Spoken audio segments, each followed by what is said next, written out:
hermosa hueva. Que tenía una gran dulzura.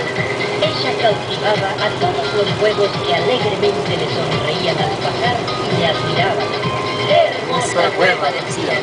¡Qué hermosa hueva!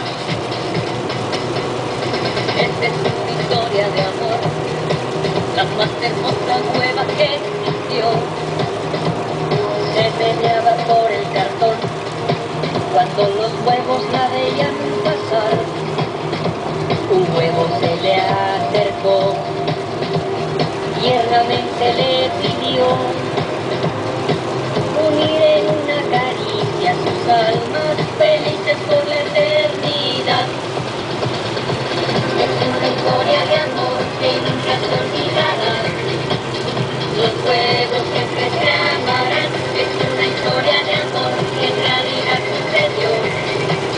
Dos almas para siempre unión. ¡Salud! Bien. No, pero ahora con un poquito más de énfasis. Vamos, toma dos. Venga. Esta es la historia de todos los huevos que tenían una hermosa hueva. Hermosa hueva. Que se balanceaba con gran dulzura. Ella cautivaba a todos los huevos que alegremente le... ¡Qué hermosa hueva!, decían. ¡Qué hermosa hueva! Le admiraban.